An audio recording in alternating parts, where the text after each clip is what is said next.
Pessoal, bom dia. A gente vai tratar hoje das características fundamentais dos fungos, né? No melhor estilo, tudo que você sempre quis saber sobre fungos, mas tinha vergonha de perguntar.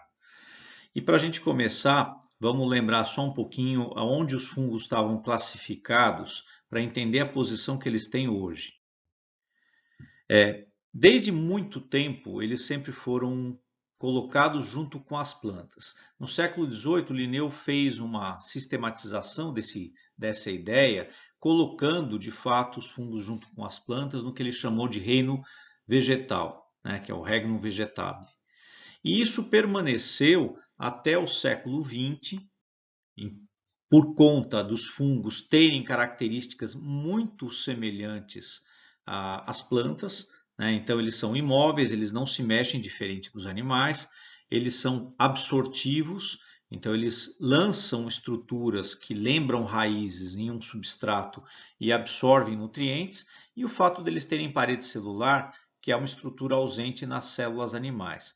Então, esse conjunto de características acabava dando a impressão de que, olha, fungo é planta, porque é muito parecido, né?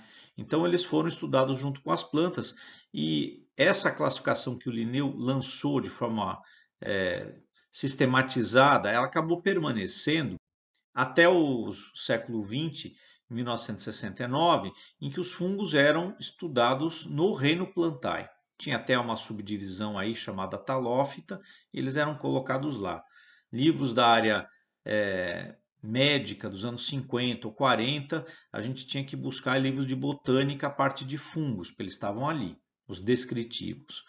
Em 1969, a gente tem aquele evento que já foi visto na aula de introdução da microbiologia, que é o Whittaker estabeleceu o sistema de 5 reinos, que é um sistema que acabou ficando, a despeito de muitos outros sistemas baseados em biologia molecular, mas esse sistema ele é muito intuitivo, né? Ele tem uma lógica interna muito forte, daí ele tem entrado meio que para a história, né? Então, ele, dentro desse sistema de 5 reinos, a gente tem um reino específico para os fungos, né?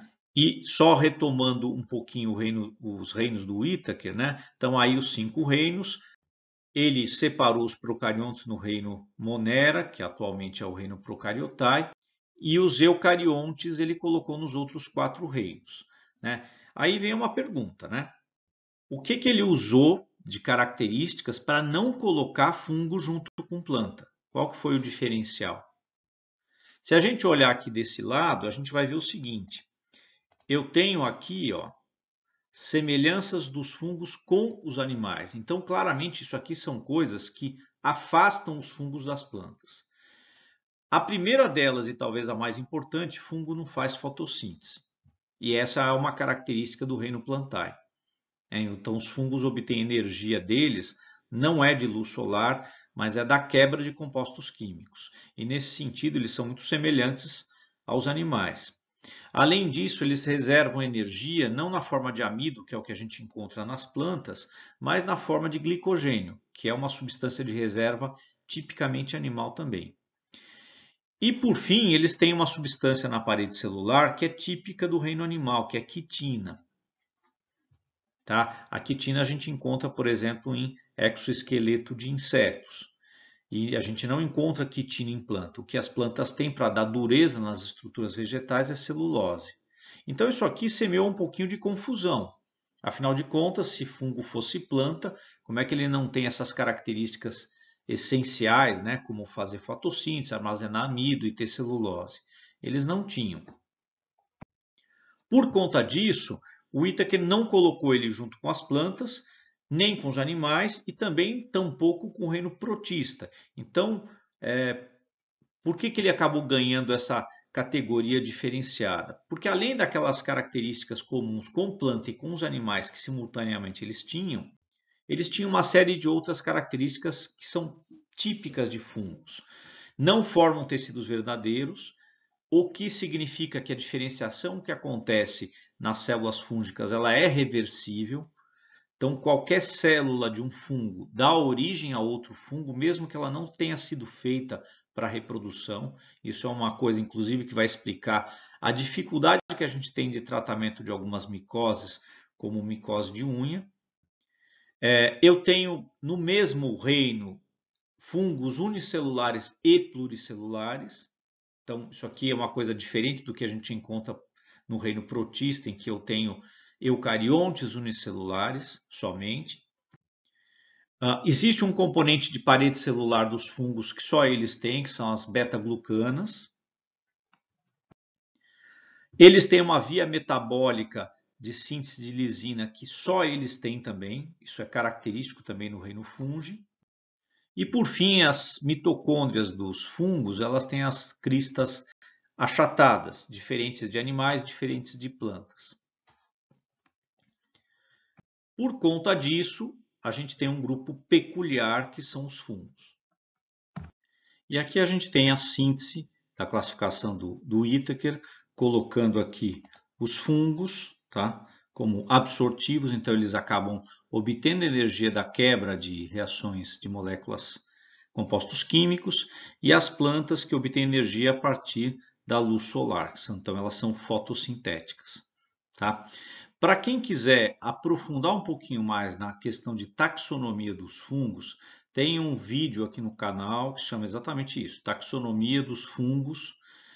Vocês procurem, não está num nível de graduação, está num nível de especialização, mas é interessante para quem quiser aprofundar, ver outros detalhes que são interessantes em relação aos fungos, tá certo? E aqui é uma árvore filogenética, lembrando que a árvore filogenética é como se fosse mais uma árvore genealógica de seres vivos, em que a gente pode ver aqui nessa pontinha em que eu tenho animais, plantas e fungos, as plantas divergindo aqui, e depois eu tenho um ancestral comum bem aqui, ó. Vou até trocar a cor da ponteira para todo mundo enxergar, né? Bem aqui eu tenho um ancestral comum que vai dar origem aos fungos e vai dar origem aos animais. Então, os fungos hoje estão muito mais próximos dos animais do que a gente pensava antigamente. E aí vem uma pergunta, né? Para que a gente está tendo essa aula de fungos num curso, né, da área da saúde? Por que a gente estuda fungo? Tem dois motivos muito bons, né, gerais, né? Um é porque os fungos, se bem manipulados, eles podem trazer benefícios muito grandes para a nossa espécie. E o motivo ruim é que eles causam uma série de malefícios e a gente precisa entender dos fungos para poder combater esses malefícios. E quais são os benefícios que os fungos têm para a nossa espécie? Primeiro, eles são os maiores decompositores do planeta. Então, isso aí é um papel ecológico extremamente importante. Eles são grandes biotransformadores de alimentos, né? E por biotransformação, o que a gente está querendo dizer aqui? Você fornece um substrato para um fungo, ele cresce nesse substrato e ele transforma esse substrato em alguma outra coisa que eu vou consumir, que vai ser mais nutritiva, mais gostosa ou mais interessante. E aí, como exemplos, eu tenho vinho, cerveja, saquê, pão, missô, diversos tipos de queijo, chocolate e muitas outras coisas. Tá? Isso aí tem um impacto extremamente grande na indústria alimentícia humana. Os fungos também são grandes produtores de muitas substâncias químicas. Aí estão listadas várias delas, mas eu queria dar destaque para uma que é essencial para nós, que são os antibióticos, né, que são substâncias com ação antimicrobiana de origem biológica. O primeiro antibiótico que a gente teve na história, que foi a penicilina, foi produzido por um fungo. E muitos outros que a gente usa atualmente tiveram origem em fungos. Existe uma categoria de fungos que são as chamadas micorrizas, que são fungos que se associam com raízes de plantas e fazem com que as plantas cresçam com muito mais vigor e vitalidade. Essa aqui é uma área que tem interesse para agronomia, não é para nós, né? Muitos fungos são usados em controle biológico, mais uma área também ligada à agronomia, mas importante. E eu tenho produção de biomassa, né? Produção de biomassa é, por exemplo, produção de cogumelos que podem ser ingeridos. Então aí eu tenho a ingestão do próprio fungo, tá? Tanto cogumelos quanto o levedor de cerveja, por exemplo, que também é consumido como um suplemento alimentar. Esse é o lado bom que os fungos têm. Qual que é o lado nocivo dos fungos? O mais importante e o mais evidente, micoses, né? Como é que a gente define micose? Basicamente como invasão de um tecido vivo por um fungo. E eu tenho muitas divisões, de acordo com diferentes autores, das micoses que afetam o homem e os animais. Tá? Mas uma que eu acho simples, eu gosto de adotar, é essa aqui, em que a gente divide as micoses em superficiais e cutâneas, subcutâneas e profundas. A gente vai ver isso detalhadamente, doença por doença, nas próximas aulas. Mas aqui eu vou deixar genericamente dessa forma, dá para a gente perceber, até pelas palavras, que eu tenho um incremento de gravidade à medida que a gente vai saindo de tecidos superficiais e adentrando para tecidos mais profundos, como pulmão, cérebro, coração, etc. Aqui são algumas imagens de algumas micoses, só para ilustrar um pouquinho a aula. Então, aqui é uma pitiríase versicolor, dá para a gente perceber algumas manchas aqui hipopigmentadas na pele desse menino. Essa é uma das micoses mais comuns que existem. Outra categoria de micoses cutâneas muito comum são as dermatofitoses, como essas que estão sendo mostradas aqui, essas lesões. Eu tenho as famosas micoses de unha, que a gente chama de onicomicoses. E eu tenho algumas doenças que são mais sérias. Então, candidíases, que afetam de forma mais global um paciente imunocomprometido, como é o caso dessa criança aqui. Então, eu tenho uma candidíase cutânea bem séria. Tenho micoses subcutâneas muito importantes, como a esporotricose, que atualmente é uma das doenças emergentes mais relevantes que a gente tem no estado de São Paulo. Tenho micoses que são muito diferentes de tudo que a gente está acostumado, como a cromomicose, que dá lesões bastante feias, como a gente está vendo aqui.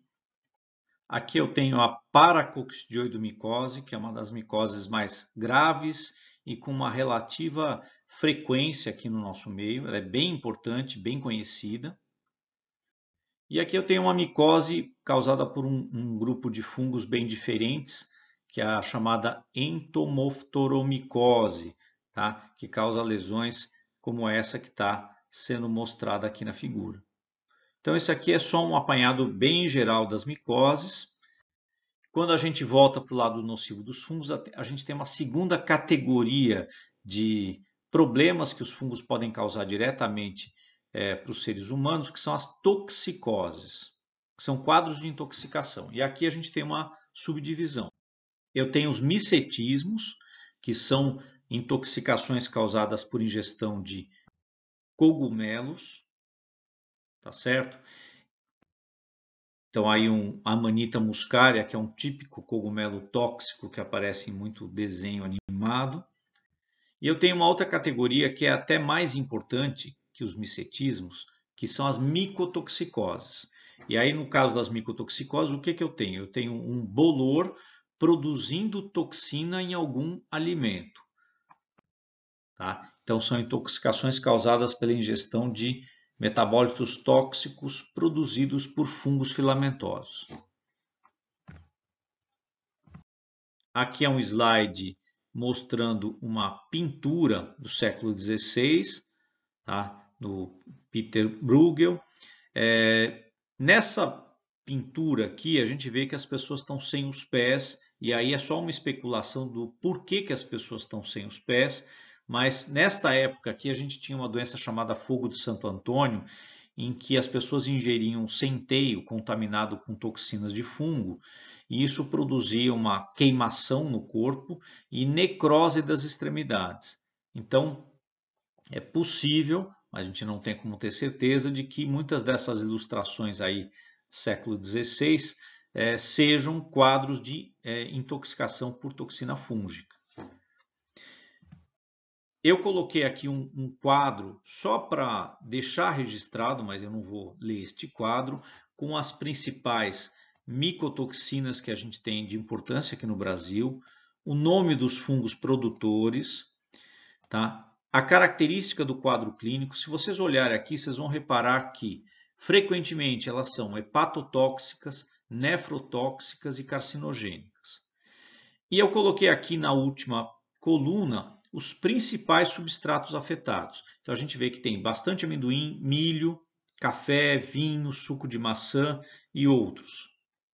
Tá? Então isso aqui ilustra um quadro geral das micotoxinas, mas tem uma que eu acho que vocês não devem esquecer de maneira nenhuma, que é a aflatoxina, né, que é um grupo de toxinas, as aflatoxinas, produzidas pelo gênero Aspergillus, diferentes espécies. A mais notória é o Aspergillus flavus. E um dos principais substratos relacionados a esse fungo é o amendoim, mas também o milho. Tá? Essa é uma das toxinas, é a mais importante no nosso meio. E o lado nocivo direto, adicional que a gente tem em relação aos fungos são as alergias, né? Lembrando que a alergia é uma resposta desproporcional do sistema imunológico frente a alguns antígenos. E no nosso contexto aqui, frente a antígenos fúngicos, né? Esses quadros aí estão especialmente relacionados com as hipersensibilidades tipo 1 e tipo 3. E por fim, a gente tem um outro efeito nocivo que não é direto para o ser humano, mas é indireto, que é a capacidade dos fungos de deteriorarem alimentos e outros tipos de substratos. Então, as perdas que a gente tem econômicas derivadas de crescimento fúngico em comida são gigantescas, elas só perdem para os roedores, né? Mas eu também tenho um prejuízo enorme de outros materiais que são corroídos por fungos. Então, os fungos conseguem crescer em virtualmente qualquer coisa, né? Por exemplo, vidro, concreto, combustível de avião. Então, esse é o lado nocivo aí dos fungos. E aí a gente parte para aprofundar um pouquinho mais essas questões da característica dos fungos. E aqui eu já ressalto o principal deles, que é o oportunismo. A imensa maioria dos fungos não tem fator de virulência suficiente para causar doença em pessoas e animais imunocompetentes. Então, eles são oportunistas, ou seja, eles se aproveitam de quebras de imunidade para conseguir se instalar. Quebras de imunidade, quebras de barreira ou circunstâncias que facilitem a invasão e a disseminação deles pelo hospedeiro. Por isso que a gente tem associado aos fungos uma série de situações que não são comuns, né? Eu tenho aqui uma lista delas, né? Diabetes, transplantes, leucemias e linfomas em especial, porque isso aqui envolve comprometimento da resposta imunológica, tumores em geral, quimioterapia, antitumoral, que é um tratamento que debilita a resposta imunológica, a AIDS, que é uma imunodeficiência causada por um vírus, antibiótico terapia de amplo espectro ou prolongada. Por quê? Porque com antibióticos de ação antibacteriana eu destruo a microbiota bacteriana e deixo espaço para os fungos crescerem à vontade. Então eles não têm mais concorrência. Uso de corticoides, isso aí é outra coisa importante, porque o uso de corticoides em determinada dose por determinado período, ele tem um efeito imunossupressor importante. Cateterismos, que acabam introduzindo fungos dentro do hospedeiro. Doenças autoimunes, cujo tratamento debilita a resposta. E recém-nascidos e idosos, pelos motivos óbvios de que eu vou ter um sistema imunológico ainda imaturo ou em imunossenescência, declinando a resposta. Não são só estas situações aqui, mas essas são algumas das principais que a gente vai ver ao longo do curso quando a gente for estudar micose por micose. E aqui eu tenho uma classificação didática dos fungos. Tenho aqui os bolores, tenho aqui as leveduras e eu tenho aqui um grupo diferenciado que a gente chama de fungos dimórficos. Este grupo aqui dos fungos dimórficos ele vai ser assunto da segunda aula, tá? Que está vinculada a essa e tem um vídeo aí no nosso canal. Tá? Então, se vocês quiserem, vocês vão assistir essa aula e em seguida procurar a aula de dimorfismo fúngico e assistir porque ela complementa essa daqui. Hoje eu não vou tratar dos fungos dimórficos, eu vou tratar do basicão, do arroz e feijão, que é falar de bolor e falar de levedura. Só, ok? Então não deixem de assistir depois a aula de dimorfismo fúngico. Com relação aos bolores, tá? São fungos pluricelulares. Essa é a primeira grande caracterização desses fungos. Então, eles têm uma estrutura celular composta de muitas células. Tá? E a estrutura deles, quando a gente observa no microscópio, são uma série de células tubulares, uma atrás da outra, formando filamentos que se ramificam e se sobrepõem. E eles acabam formando uma trama, né? Como se fosse quase um algodão, né? Essa trama aí recebe alguns nomes técnicos, tá? E eles se reproduzem por esporos. Então eles vão soltar esporos que normalmente vão ser carreados pelo ar. Aqui é um desenho esquematizando a estrutura de um bolor. A gente usa para designar qualquer trecho da estrutura global de um bolor o termo hifa. Então, se eu me referir a qualquer trecho dessa estrutura aí, eu posso falar esta hifa ou estas hifas em relação a esse bolor. E o conjunto das hifas a gente chama de micélio. Então, o que é o micélio? É um conjunto de hifas. O que é hifa? É a parte fundamental do micélio. Tá? E eu posso ter hifas septadas, como essas que estão sendo mostradas aí embaixo. Eu tenho as setas em vermelho indicando a septação das hifas. E eu tenho hifas não septadas, que não têm septos e que também são chamadas de cenocíticas. Tá? Aqui é uma imagem em microscopia de varredura mostrando hifas, né? Então são esses filamentos. E quando a gente olha isso numa microscopia óptica, a gente vê isso aqui. Reparem que esse aqui é um micélio septado, né? Tem um septo aqui, tem outro septo aqui e assim por diante. Aqui é a mesma coisa, né? Um trecho de um micélio. Por isso que os bolores são também chamados de fungos filamentosos ou fungos micelianos. Tá? Antigamente se usava o termo mofos, né? Inclusive em livros técnicos, mas hoje a gente não usa mais esse termo. E aqui eu vou fazer o ciclo de reprodução de um bolor para a gente denominar algumas estruturas com maior detalhe.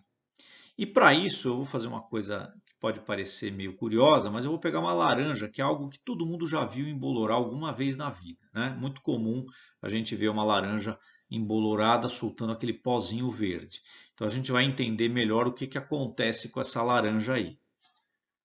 Primeiro eu tenho que lembrar que os bolores soltam esporos no ar, que são veiculados pelo ar. Então eu tenho, e aqui eu estou representando os esporos sendo veiculados pelo ar, e aí eventualmente um esporo cai aqui em cima de uma laranja. Quando isso aí acontece, esse esporo germina, ele emite hifas que se enterram no substrato, tanto para absorver nutriente quanto para dar sustentação para o fungo, e a gente passa a chamar esse conjunto de hifas que está enterrado no substrato de micélio vegetativo.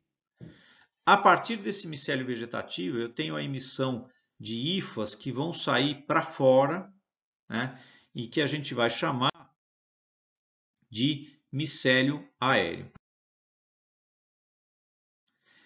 Isso aí lembra muito a estrutura de uma planta, né? Raízes e galhos, né? De fato é uma boa analogia.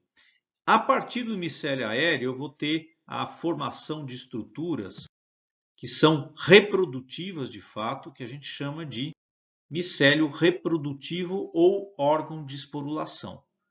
E esse órgão de esporulação ele vai liberar os esporos no ambiente. E esses esporos eles vão ser veiculados pelo ar e vão cair em um novo substrato e vão recomeçar o ciclo. Então, isso aqui mais ou menos ilustra, de forma muito simplificada, o ciclo de um bolor na natureza, né? Lembrando que quando a gente está pensando em animais, ao invés de uma laranja, eu vou ter o tecido de uma pessoa, de um animal. E aqui é um esqueminha de livro ilustrando isso. O esporo aqui embaixo germinando, ele vai produzir micélio vegetativo, aéreo e reprodutivo, que está aparecendo aqui nesta figura, tá? E a partir desse micélio reprodutivo, vai soltar esporos que vão recomeçar o ciclo, tudo de novo. Aqui é uma laranja embolorada, tá certo? Vocês estão vendo esse pó verde aqui em cima da casca da laranja. E quando a gente olha isso, a gente está observando as características do bolor vistas a olho nu. E isso vai ser importante em laboratório para identificação. Então, quando eu estou com um fungo crescendo em meio de cultura em laboratório, ele vai apresentar um aspecto a olho nu. Então, ele é um micro-organismo, mas quando ele cresce em colônia, ele toma um certo aspecto que eu consigo descrever e identificar. E esse conjunto de características a gente chama de macromorfologia. Ele envolve uma série de coisas. Aspectos, se o fungo ele é cotonoso, se ele parece pó, como a gente diz, pulverulento, ou se ele parece um veludo. Eu vou olhar a cor do verso, cor do reverso e vou olhar também velocidade de crescimento, além de outros aspectos. Mas isso tudo ajuda a caracterizar o bolor, embora não permita identificação, mas é um meio caminho andado. Aqui é o aspecto macromorfológico de alguns bolores. Esse aqui é um fusário. Tá? Aqui é um outro bolor. Reparem como as cores e aspectos são diferentes. Tá? Eles variam bastante. Então, essas características são usadas na identificação laboratorial. Só que isso não é o suficiente. Eu preciso fazer o quê? Olhar o bolor no microscópio. Quando eu olho o bolor no microscópio, eu vou ver o que a gente chama de micromorfologia, né? E na micromorfologia, vou olhar se ele tem hifa septada ou não septada, vou ver algumas características das hifas, se elas são grosseiras, se elas são finas, se elas sofrem algum tipo de torção ou alguma coisa peculiar de hifa, mas o mais importante aí é o órgão de esporulação. É isso que me permite identificar os bolores. Tá? Por quê? Porque o órgão de esporulação dos bolores ele é muito rico em termos de detalhe morfológico. Então a gente consegue usar esse tipo de coisa para identificação, pela riqueza morfológica que tem. E aí eu coloquei aqui algumas fotos também para ilustrar. Aqui um órgão de reprodução do fusário, aqui de um outro fungo chamado Pseudosporium, Scopulariopsis. Aqui o que vocês têm que observar é a diferença, tá? Não é para ficar decorando o nome relacionado à figura. Isso é só para quem vai fazer a identificação laboratorial. Aqui é um Paecilomyces, aqui um Penicillium, né, que é o gênero, aliás, que deu origem à penicilina. Tá? Aqui um Rhizopus. Então, reparem como eles são diferentes morfologicamente. Aqui um Acremonium e um Aspergillus. As leveduras elas já são bem diferentes. Elas são unicelulares, então elas são compostas de uma única célula. Tá? E a gente chama essas células de blastoconídeos, e a reprodução das leveduras, diferente dos bolores, não é por esporos que são veiculados pelo ar, mas por brotamentos. Então, nesse esquema aqui, eu ilustro várias leveduras. Então, a gente pode dizer que cada bolinha dessas é um blastoconídeo, ou seja, cada bolinha dessas é uma levedura, e em várias delas eu tenho brotamentos. Então, aquela levedura ela duplicou o material interno, jogou para um trecho da membrana interna ali, e isso começa a brotar e vai dar origem a um novo indivíduo. Eu posso ter brotamentos únicos, como aqui, ou posso ter brotamentos múltiplos, como aqui. Isso vai depender da espécie ou do gênero que a gente está tratando. E, inclusive, ajuda a gente a caracterizar morfologicamente a levedura. Aqui é uma imagem mostrando as leveduras. Então, aqui um blastoconídeo típico. E nessas duas imagens de baixo eu tenho brotamentos aqui ocorrendo. Aqui é uma imagem de microscopia de varredura, que eu acho, aliás, bastante bonita. E no caso da identificação das leveduras, o que a gente percebeu? Eu uso a macromorfologia também, porque as leveduras vão ter algum aspecto, elas são sempre cremosas, parecidas com colônia de bactéria, mas elas podem ter várias cores, branco, cinza, bege, salmão e assim por diante. Aspectos diferentes, alguns mais líquidos, outros mais firmes. Vou olhar a micromorfologia, mas aqui tem um ponto, diferente com os bolores. No caso de bolor, eu tenho riqueza morfológica no órgão de reprodução.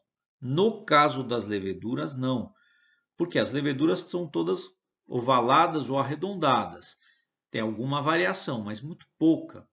Posso ter brotamento único, posso ter brotamento múltiplo, mas não foge muito dessas variáveis. Então, só macromorfologia e só micromorfologia não me permite identificar uma levedura, diferente dos bolores. Neste caso aqui, no caso das leveduras, pela falta de riqueza morfológica, eu preciso usar bioquimismo. Então, eu vou ter que fazer provas bioquímicas para identificar as leveduras. A mais famosa prova bioquímica, eu só vou citar aqui, é o auxanograma, que é uma prova de assimilação de açúcares.